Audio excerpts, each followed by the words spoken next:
Hola a todos, ¿cómo están?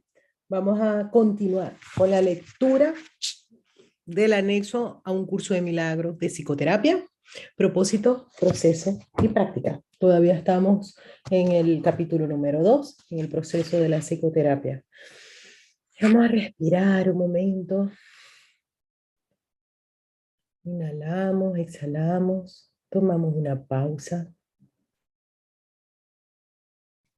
Nos centramos en abrir nuestra mente, a ponernos receptivos. No sabemos nada, pero estamos felices que quien está con nosotros nos abra el camino para la comprensión. Así, llenos de gratitud, comenzamos aquí con la lectura. Abrimos los ojos, quien no los haya abierto. Vamos a sonreír, porque seguimos estando en el corazón de Dios. Bueno, ahora nos vamos a la sección número 7, la relación paciente-terapeuta ideal. La relación paciente-terapeuta ideal. ¿Quién es entonces el terapeuta y quién el paciente? Al final, todo el mundo desempeña ambos papeles. ¿Quién es entonces el terapeuta y quién el paciente? Al final, todo el mundo desempeña ambos papeles.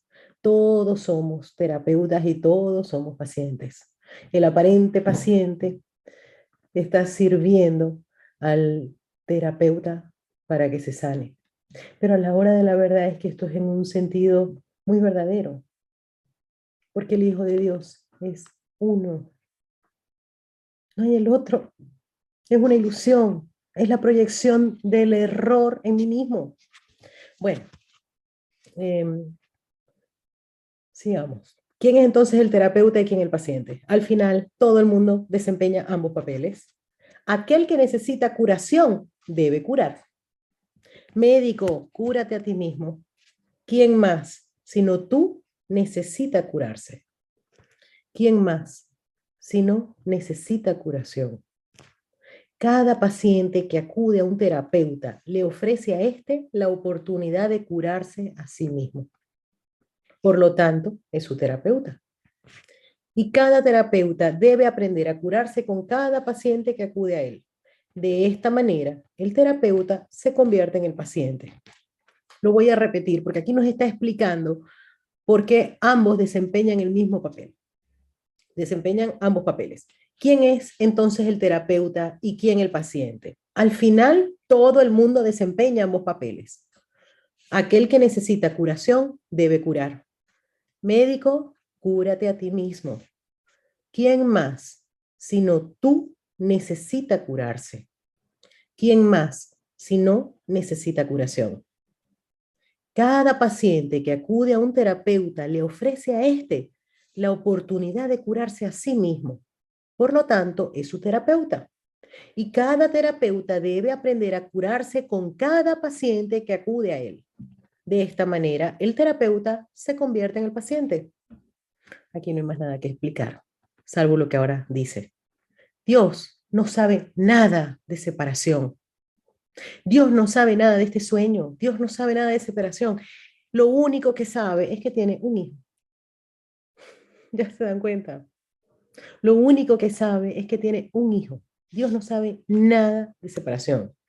Su conocimiento, el conocimiento de Dios, se ve reflejado en la relación paciente-terapeuta ideal. Dios solo conoce, Dios solo sabe que tiene un solo hijo. Y esa verdad está reflejada aquí en la experiencia física, en la relación paciente y terapeuta ideal. Dios acude a aquel que lo llama y éste se reconoce a sí mismo en él. Dios acude a aquel que lo llama y éste se reconoce a sí mismo en él. Es decir, cuando nosotros estamos paciente, terapeuta, unimos nuestras mentes al unir nuestra voluntad de curación. Ahí se está llamando a Dios. Dios acude a aquel que lo llama. unen sus mentes y en ese momento están haciendo el reflejo de la verdad, que es que son un solo hijo, es solo una mente. Y este se reconoce a sí mismo en él, se reconoce a sí mismo. Dios se reconoce a sí mismo en él. Paciente, terapeuta se reconoce a sí mismo en él. Piensa detenidamente, maestro y terapeuta. ¿Por quién oras? ¿Y quién es el que necesita curación? Piensa detenidamente, terapeuta. Maestro, pasa que te lo estoy diciendo a ti. Piensa detenidamente, maestro y terapeuta. ¿Por quién oras? ¿Y quién es el que necesita curación? Vamos a pensarlo. ¿Por quién oro y quién necesita curación? Yo soy el Hijo de Dios y Dios tiene un solo hijo. Pues la terapia es oración y la curación es su mira y su resultado. Nos dice por quién oras y quién es el que necesita curación. La terapia es la oración y la curación es su mira y su resultado. La curación es el resultado de la oración. ¿Qué es la oración? Sino la unión de mentes en una relación en la que Cristo puede entrar a formar parte. La oración es la unión de dos mentes en la que Cristo puede entrar a formar parte. Esa es la oración. Esta es su morada a la que la psicoterapia lo invita. ¿Qué sentido tiene la curación de un síntoma si siempre hay otro que se puede elegir? ¿Qué es lo que nosotros hacemos? ¿Qué es lo que hace la terapia convencional, la terapia del mundo? Va a curar un síntoma. Dice, ¿qué sentido tiene la curación de un síntoma si siempre hay otro que se puede elegir? Se cura este, pero mientras la mente está enferma, va a haber otro síntoma, porque se va a proyectar ese error. Más una vez que Cristo ha entrado, ¿qué otra lección hay salvo permitir que se quede? Más una vez que Cristo ha entrado, entendiendo que Cristo ha entrado en mi conciencia, que realmente es el reconocimiento de quién soy. Recordemos que la terapia lo que hace es cambiar el concepto de sí mismo, un concepto de alguien separado por el Cristo. Más una vez que Cristo ha entrado en la conciencia, ¿qué otra lección hay salvo permitir que se quede? No hay necesidad de más, pues eso es todo. Eso es todo lo que se necesita. En una mente sana, cuerpo sano. Ahí está la curación, la felicidad y la paz. Estos son los síntomas, entre comillas, de la relación paciente-terapeuta ideal. Ahí está la curación, la felicidad y la paz. Puedo estar feliz y paz independientemente de lo que esté ocurriendo, porque yo no soy un cuerpo. Empiezo a comprender que mi cuerpo no está sano, mi cuerpo no está enfermo, mi cuerpo no es nada. Sin embargo, va a ver el reflejo en el cuerpo. Esto se presta a confusión entre los estudiantes de un curso milagro porque dicen nada. Entonces yo sano mi mente y seré inmortal. Es que eres inmortal porque no eres un cuerpo. Pero el cuerpo va a llegar un momento en que ya no va a ser útil. ¿Ok? No se muere porque no vive. Ese es el punto. El cuerpo no muere porque el cuerpo no vive. El cuerpo es una aparente experiencia de separación que se utiliza al poner la mente al servicio del Espíritu Santo, se utiliza con otro propósito. Bueno, ahí está la curación, la felicidad y la paz. La curación es la felicidad y la paz. Yo creo que fue en el primer video de aquí del anexo de un curso de milagros, del anexo de la psicoterapia, que les dije que curar, nos dice el texto, es hacer feliz. Por lo tanto, ahí está la curación, la felicidad y la paz. Llega una persona con un canto fúnebre de tristeza, de desespero, de angustia, sin duda de separación, y la curación es la felicidad y la paz. Estos son los síntomas de la relación paciente-terapeuta ideal, que reemplazan a aquellos con los que el paciente llegó cuando vino pidiendo ayuda. Se reemplazan los síntomas de su percepción equivocada, se reemplazan por felicidad y paz. El proceso que realmente tiene lugar en esa relación es uno en el que el terapeuta le dice de todo corazón a su paciente que todos sus pecados han sido perdonados junto con los suyos propios. ¿Qué diferencia hay entre la curación y el perdón? El proceso que realmente tiene lugar en esa relación es uno en el que el terapeuta le dice de todo corazón a su paciente que todos sus pecados han sido perdonados junto con los suyos propios. ¿Qué diferencia hay entre la curación y el perdón? La curación es el perdón. Cuando en la psicoterapia terminamos y le decimos al paciente de todo corazón, tus pecados han sido perdonados junto con los míos. Vos, uno siente, ¡oh! Indescriptible. La psicoterapia es toda una experiencia. Solo Cristo perdona, pues conoce su falta de pecado. Ese es el verdadero perdón. No me cansaré de repetirlo. El verdadero perdón es que no había nada que perdonar. Solo Cristo perdona, pues conoce su total falta de pecado. No había pecado. Era un error que se necesitaba corregir. Su visión sana la percepción y la enfermedad desaparece. La visión de Cristo, donde dice, tú sigues siendo amado. Te habías confundido, tenías una percepción equivocada de ti mismo, la enfermedad desaparece. Pues una vez que su causa ha sido eliminada, no vuelve a presentarse más. Para que esto tenga lugar, no obstante, se necesita la ayuda de un terapeuta muy avanzado, capaz de unirse al paciente en una relación santa, en la que todo sentido de separación finalmente se supere. Para ello se requiere una cosa y solo una, que el terapeuta, esto es importantísimo, que el terapeuta no se confunda a sí mismo con Dios en modo alguno. El terapeuta no puede perdonar nada. En un sentido muy verdadero, acordemos que el Hijo de Dios es uno. Viene un aparente paciente que está en falta de paz, para sentir paz. Entonces, va cambiando la percepción de sí mismo y empieza a estar en paz. Empezó a tener la visión de Cristo en sí mismo. Y entonces dice, si ya nos dijo que nosotros no nos podemos perdonar a nosotros mismos, por lo tanto tampoco podemos perdonar a nadie, porque comenzando que no existe ni el otro, pero vamos a suponer que existiera, no podemos perdonar a nadie. Nosotros no podemos hacer ese milagro en la mente, no lo podemos hacer.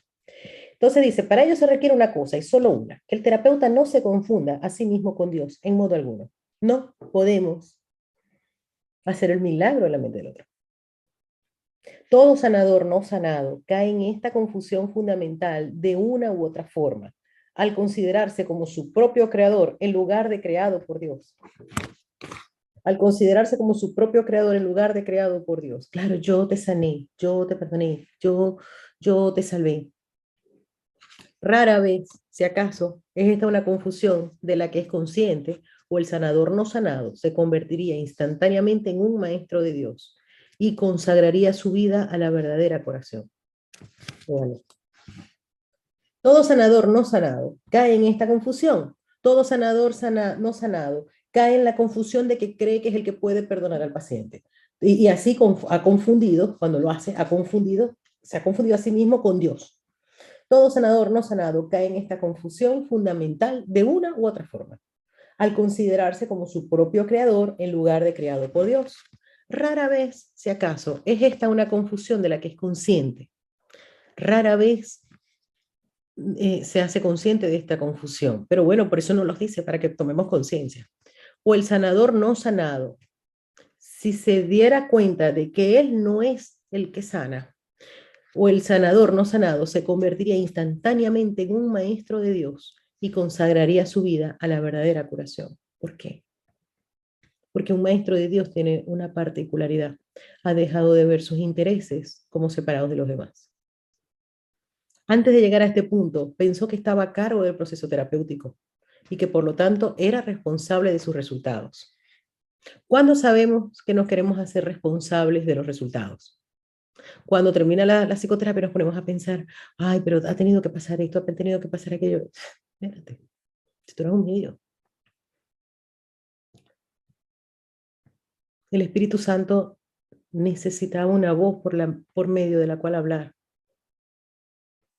Los errores del paciente se convirtieron así en sus fracasos y la culpabilidad se convirtió en la cubierta oscura y fuerte de lo que debía ser la santidad de Cristo. La culpabilidad. dejan meter en el ego, en el juicio, empiezan a enjuiciar la psicoterapia. La culpabilidad es inevitable para aquellos que se valen de su propio juicio al tomar decisiones.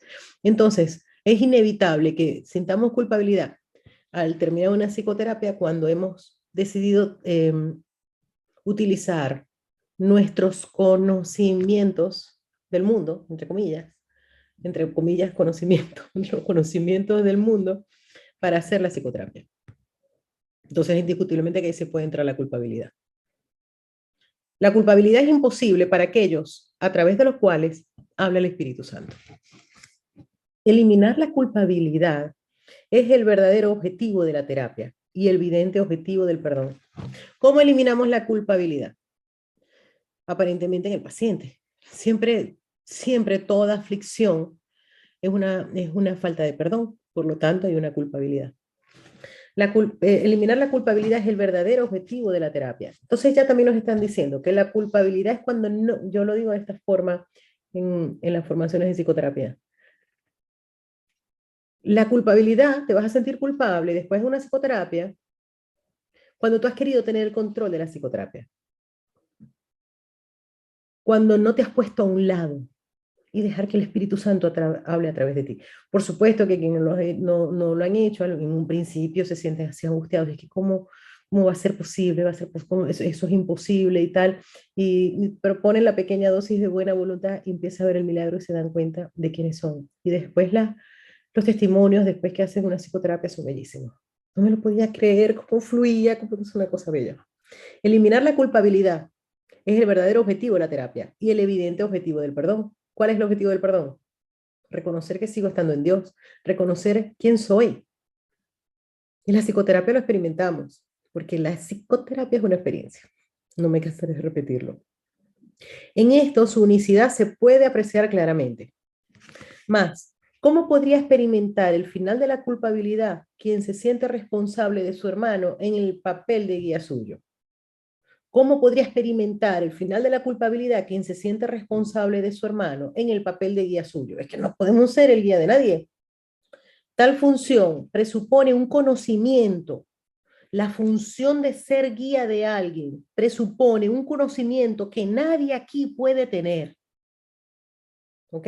Nadie aquí puede tener del pasado. Aquí nadie puede tener, como nos dice aquí, una certeza del pasado, del presente y del futuro, así como de todos los efectos que en ellos pueden ocurrir. Nosotros no podemos servir de guía de nadie.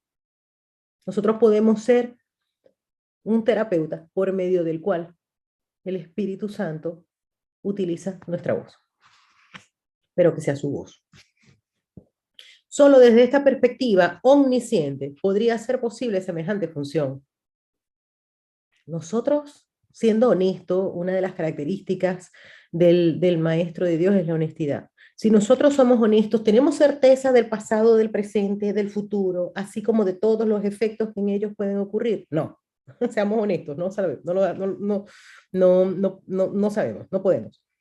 Solo desde esta perspectiva omnisciente podría ser posible semejante función.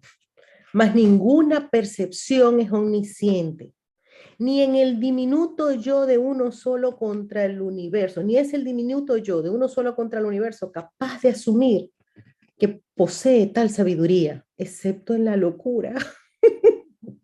Estamos locos si creemos que tenemos la sabiduría de la certeza del pasado, del presente, del futuro y de todos los efectos que en ellos puedan ocurrir. Así que cuando nos demos cuenta que creemos que podemos ser el verdadero guía de alguien, que sepamos que estamos en la locura. Que muchos terapeutas están locos es obvio, dice aquí. Que muchos terapeutas están locos es obvio. Ningún sanador no sanado puede estar completamente cuerdo. No obstante, es tan demente negarte a aceptar una función que Dios te ha encomendado como lo es inventar una que Él no te dio. Esa es una función que Dios no te dio. El terapeuta avanzado en ningún caso puede dudar del poder que hay en él, ni tampoco de la fuente de ese poder.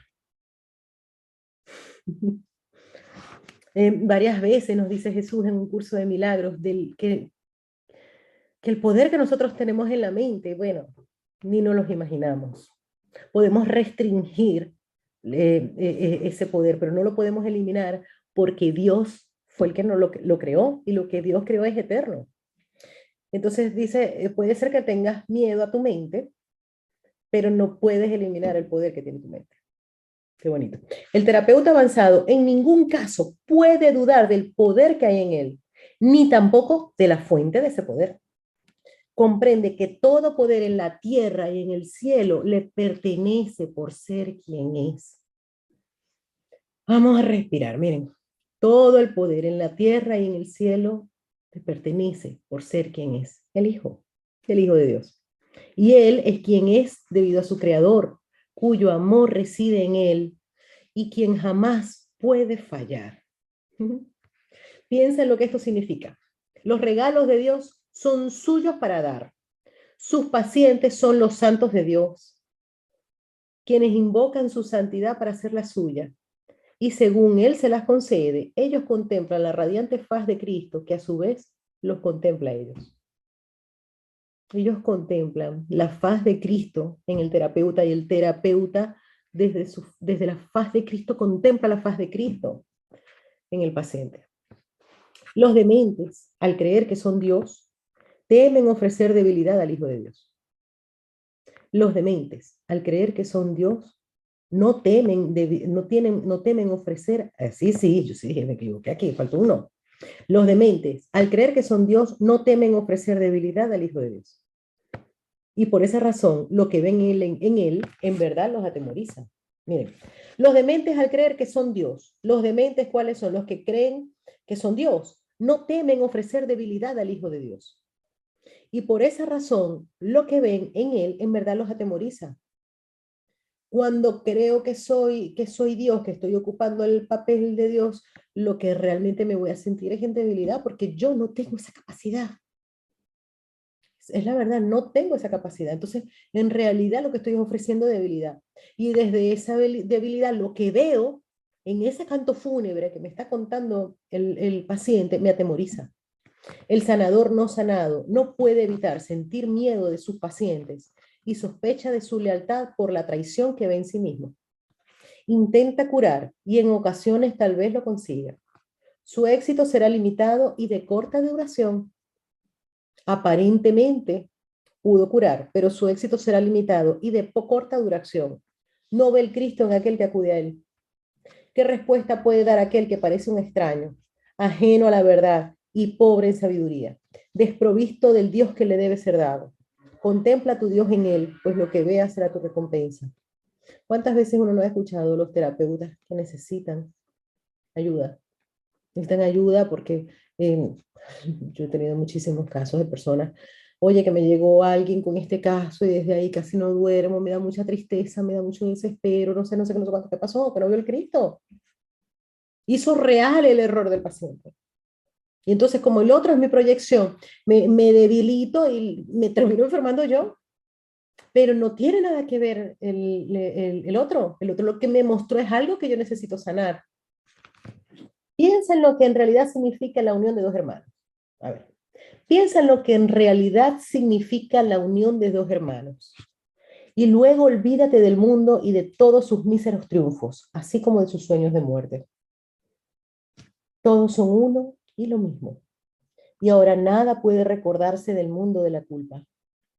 Porque el mundo de la culpa, su cuna, es la idea de que estamos separados. Por eso nos dice, piensa en lo que en realidad significa la unión de dos hermanos.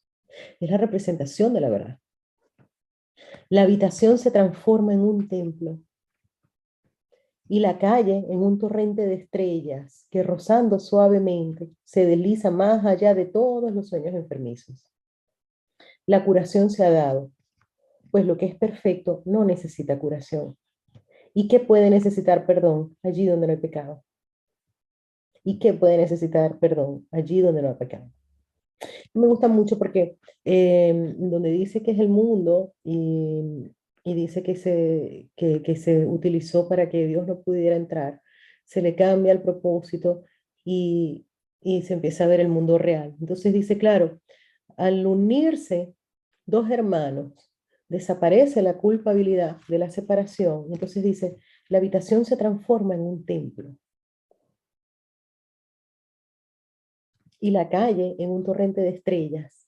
como el mundo real, que no es la verdad, pero es el reflejo del amor. Y la calle en un torrente de estrellas que rozando suavemente se desliza más allá de todos los sueños enfermizos. La curación se ha dado, pues lo que es perfecto no necesita curación. ¿Y qué puede necesitar perdón allí donde no hay pecado? No hay pecado porque se reconoce que no hay pecado, que el Hijo de Dios sigue siendo el Hijo de Dios. Siéntete agradecido, terapeuta, que puedes contemplar cosas como estas solo con entender tu verdadero papel. Si no lo haces, habrás negado que Dios te creó y por ende no sabrás que eres su hijo. Si quiero sanar, quiero ser el guía de la psicoterapia, yo con mis conocimientos voy a sanar a este en separación, porque si no lo haces, niegas a Dios, niegas que Dios te creó, niegas quién eres, porque tú eres el hijo de Dios.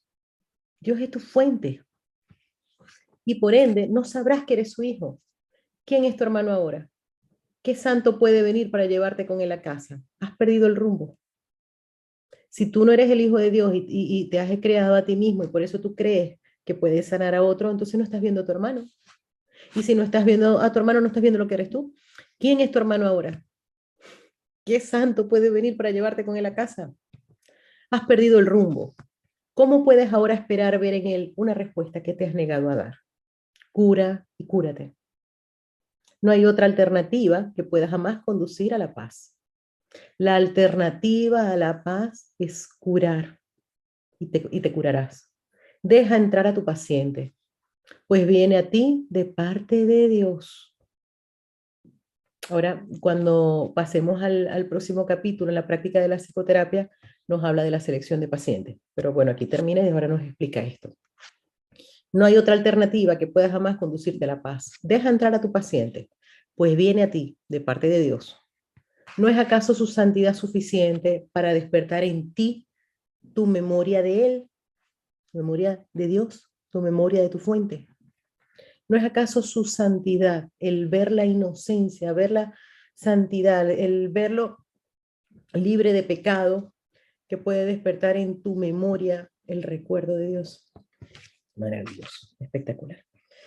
Bueno, ya ahora acabamos de terminar el capítulo número 2 y ahora voy a hacer otro video para que quede todo separadito de la primera parte del capítulo 3, la práctica de la psicoterapia, la selección de pacientes. Así que nos vemos en el próximo video. Besitos.